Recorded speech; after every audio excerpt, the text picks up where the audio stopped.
बात करेंगे इस वक्त की बड़ी जानकारी की। धार की भोजशाला पर सुप्रीम कोर्ट का फैसला आ गया है। नमाज और बसंत पंचमी की पूजा साथ साथ कल आयोजित की जाएगी। नमाज के लिए 1 बजे से लेकर 3 बजे तक का वक्त सुप्रीम कोर्ट ने तय किया है। मंदिर परिसर से अलग जगह पर नमाज होगी। नमाज के लिए परिसर में अलग जगह का आदेश है। प्रशासन को सुरक्षा व्यवस्था संभालने के आदेश दिए गए हैं। बैरिकेडिंग और सुरक्षा व्यवस्था सरकार करे। सुप्रीम कोर्ट ने साफ साफ कहा है कि आने जाने की अलग अलग व्यवस्था बनाई जाए। धार्मिक विवाद मध्य प्रदेश में भी हो रहा है। धार में प्रशासन टेंशन में है क्योंकि इस बार बसंत पंचमी यानी कि कल शुक्रवार के दिन हिंदू संगठन धार की भोजशाला में बसंत पंचमी को पूरे दिन मां सरस्वती का पूजन करना चाहते हैं। दूसरी तरफ मुस्लिम पक्ष भोजशाला में जुमे की नमाज पढ़ने पर अड़े हुए हैं। इसको लेकर हिंदू संगठन ने सुप्रीम कोर्ट में अपील की थी, जिस पर आज सुनवाई हुई। भोजशाला में बसंत पंचमी पर हिंदुओं की पूजा और मुस्लिम पक्ष की ओर से जुमे की नमाज के विवाद में सुप्रीम कोर्ट ने बड़ा आदेश दिया है। कोर्ट ने आदेश दिया है कि 23 जनवरी यानी कल शुक्रवार को बसंत पंचमी पर हिंदू पूजा कर सकेंगे और मुस्लिम पक्ष 1 से लेकर 3 बजे के बीच में नमाज कर सकेंगे। अदालत ने तय किया है कि नमाज के लिए मंदिर क्षेत्र में ही विशेष स्थान निर्धारित किया जाएगा। बसंत पंचमी की पूजा और मुस्लिमों की जुमे की नमाज के लिए विशेष पास जारी किए जाएंगे। बसंत पंचमी की पूजा के लिए भी खास जगह तय की जाएगी। हालांकि बसंत पंचमी पूजा के लिए कोई समय सीमा नहीं रखी गई है। असल में भोजशाला को लेकर झगड़ा पुराना है। हाई कोर्ट के आदेश पर मुस्लिम पक्ष को जुमे की नमाज पढ़ने की परमिशन है, जबकि हिंदू हर मंगलवार को यहां पूजा करते हैं और साल में एक बार बसंत पंचमी के दिन ही वाग देवी की पूजा करते हैं। भोजशाला विवाद पर सुप्रीम कोर्ट में सुनवाई हुई है। किसने क्या दलील दी वो भी आपको बता देते हैं। पूजा के साथ नमाज भी। सलमान खुर्शीद वकील मुस्लिम पक्ष मां सरस्वती की पूजा की मांग का विरोध कर रहे हैं। विष्णु शंकर जैन वकील हिंदू पक्ष सूर्योदय से सूर्य अस्त तक के लिए पूजा की इजाजत की मांग की गई। ASG KM Natarajan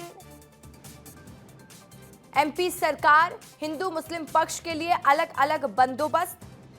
CJI Suryakant की बेंच हिंदू और मुस्लिम पक्ष को पूजा और नमाज की इजाजत दे।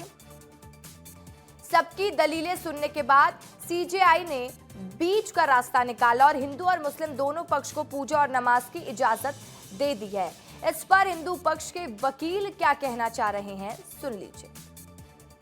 हमारे साथ भोजशाला मामले में हिंदू पक्ष के वकील विष्णु शंकर जैन हैं। विष्णु जी, आज सुप्रीम कोर्ट में आप लोगों ने क्या दलील रखी और सुप्रीम कोर्ट ने क्या डायरेक्शन दिए हैं? देखिए, सुप्रीम कोर्ट ने आज इस मामले को फाइनली डिस्पोज ऑफ कर दिया है और हाईकोर्ट को निर्देशित किया है कि हाईकोर्ट इस मामले को डिसाइड करे। सारी पार्टीज को ये कहा गया है कि वो एएसआई रिपोर्ट के खिलाफ अपना ऑब्जेक्शन जो फाइल करना चाहते हैं वो फाइल कर सकते हैं। और साथ ही साथ कोर्ट ने ये भी कहा है कि कल के दिन जो पूजा होनी, हिंदू समाज के लोग वहाँ पे ट्रेडिशनल वे से अपनी पूजा पाठ कर सकते हैं और एक लिमिटेड एरिया में वहाँ पे नमाज अदा करने की 1 से 3 के बीच में उनको इजाज़त दी जाएगी। पास इशू करके और कितने नंबर्स में लोग आएंगे ये सलमान खुर्शीद उनको जो मुस्लिम पार्टीज़ हैं उनके जो वकील हैं वो इंडिकेट करेंगे आज शाम को डिस्ट्रिक्ट एडमिनिस्ट्रेशन को और उसके बाद वहाँ पे पूरे दिन जो हमारी पूजा पाठ है वो चलेगी। क्या हिंदू पक्ष के लिए भी कोई रिस्ट्रिक्शंस है या फिर मुस्लिम पक्ष? हमारे लिए कोई रिस्ट्रिक्शन नहीं, देयर इज नो रिस्ट्रिक्शन। और जो मेन जो केस है उसके ऊपर भी क्या कोई सुप्रीम कोर्ट ने उस पर कोई टिप्पणी की है या कोई डायरेक्शन दिया है? नहीं, अभी मेन केस पे कोई टिप्पणी डायरेक्शन नहीं दिया, पर मैंने आपको जैसे बताया कि जो मेन एसएलपी है वो डिस्पोज ऑफ कर दी है और इंदौर हाईकोर्ट को कहा है कि इस मामले को डिसाइड करें। थैंक यू सर बातचीत करने के लिए। तो ये थे विष्णु शंकर जैन, जिनका कहना है कि इस पूरे मामले में जो है सुप्रीम कोर्ट ने एक ऐसा रास्ता निकाला है जिसमें मुस्लिम पक्ष के लोगों को पासेस अलाउ किए जाएंगे और सीमित संख्या में वहां पहुंच करके वो नमाज अदा करेंगे, जबकि हिंदू पक्ष जो है उनका जो अखंड पूजा है वो चलती रहेगी। कैमरा पर्सन मोनू कुमार के साथ मैं अमृत तिवारी, विस्तार न्यूज़, दिल्ली। तो हिंदू पक्ष के वकील का कहना आपने सुन लिया। अब आपको भोजशाला लिए चलते हैं। पुनीत विजयवर्गीय मेरे सहयोगी सीधा भोजशाला से मेरे साथ लाइव जुड़ गए हैं। पुनीत, जानकारी दीजिएगा, क्या व्यवस्था सुरक्षा लिहाज से की गई है? सुप्रीम कोर्ट ने आदेश भी दे दिया है कि कल 1 बजे से 3 बजे तक नमाज पढ़ी जाएगी और साथ ही हिंदू दिन भर पूजा कर सकेंगे, लेकिन साफ ये भी कहा गया कि प्रशासन सुरक्षा के लिहाज से कड़े इंतजामात भी कर ले। पुनीत। बिल्कुल, देखिए सुरक्षा की व्यवस्था की बात की जाए तो पूरे धार में 8 साढ़े 8 हजार पुलिसकर्मी तैनात किए गए हैं। लेकिन व्यवस्था क्या रहेगी मंदिर की वो दिखा देता हूँ मैं। ये मेन गेट है रसिका, यहाँ से तमाम श्रद्धालु एंटर करेंगे, यहाँ से एंटर कर मंदिर में पहुंचेंगे। देखिए आपको हर कदम पर पुलिसकर्मी नजर आएंगे, एएसआई के भी यहाँ पर सिक्योरिटी गार्ड्स नजर आ जाएंगे। सामान्यतः दिनों में यहाँ पर जो आते हैं श्रद्धालु 1 रुपए की रसीद कटती है, लेकिन कल यह निःशुल्क रहेगी। अब इससे आगे हम बढ़ते हैं तो यहाँ पर मुख्य व्यवस्था देखने को मिलेगी। जब परिसर में आते हैं मेन गेट से अंदर आने के बाद श्रद्धालु को लेफ्ट साइड में जाना होगा। लेफ्ट साइड से होते हुए यानी कि इस वाले कॉरिडोर से होते हुए श्रद्धालु आगे बढ़ेंगे। आगे यहाँ से राइट लेकर इसके बाद इधर पहुंचेंगे। ये जो परिसर है इस परिसर में पहुंचेंगे। यहाँ से होते हुए सीधे यज्ञशाला में पहुंचेंगे। देखिए जो हवन कुंड है, हवन कुंड में पहुंचेंगे। यहाँ पर श्रद्धालु अपनी आहुति दे सकते हैं। हवन कुंड की तैयारी भी मैं आपको दिखा देता हूँ रसिका कि किस तरह से की जा रही है। देखिए हमारी परंपरा है कि गोबर से लीपा जाता है हवन कुंड को, तो वो पूरा परिसर को लीप दिया गया है। जो महिलाएं हैं वो गीत गाते हुए यहाँ पर हवन कुंड को लीप रही है, इसका काम कर रही है, पूजा अर्चना की गई है। हवन कुंड के बारे में बताने के लिए हमारे साथ सरला जी है, बात कर लेते हैं। सरला जी, क्या तैयारी आप लोग ने की है? कल के हवन की तैयारी है। वैसे क्या क्या किया है आप लोग ने? लिपाई की है, शुद्धिकरण करा हुआ है और अभी साज सजावट चल रही है। अच्छा, अभी आप लोग एक भजन गाते हुए ये सब कर रहे थे, क्या भजन था वो, क्या मैसेज? पहले गजानन को मनाया हमने। हाँ, क्या था भजन? भजन गजानन गणराज पधारो, कीर्तन की तैयारी है। हाँ। और हरी हरी दुर्वा में खेले रे गजानन, जो लोग गाने होते हैं भजन वही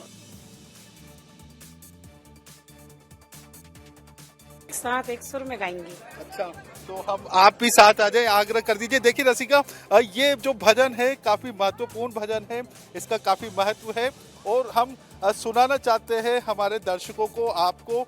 जो भजन आप लोग अभी गा रहे थे हवन कुंड को लीपने में, क्या भजन है वो, कैसे गाते हैं आप लोग? माता जी का। हाँ, क्या है भजन?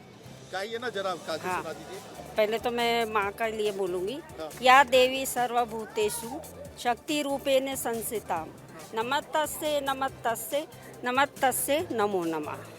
अभी जो भजन आप लोग गा रहे थे वो क्या था? मेरी झोपड़ी के भाग आज खुल जाएंगे, माँ आएगी, माँ आएगी तो अंगना सजाऊंगी, गीत गा के दिवाली में मनाऊंगी मेरे। तो देखिए रसिका, यहाँ से हवन कुंड से फिर श्रद्धालु बाहर निकलेंगे। ये सारी व्यवस्था इसलिए बता रही जा रही है। देखिए भव्य तैयारी भी की गई है और सुरक्षा लिहाज से भी तमाम व्यवस्थाएं की गई है। पुनीत, वहां से तस्वीरें आप पहुंचाते रहिएगा। फिलहाल के लिए बहुत शुक्रिया आपका।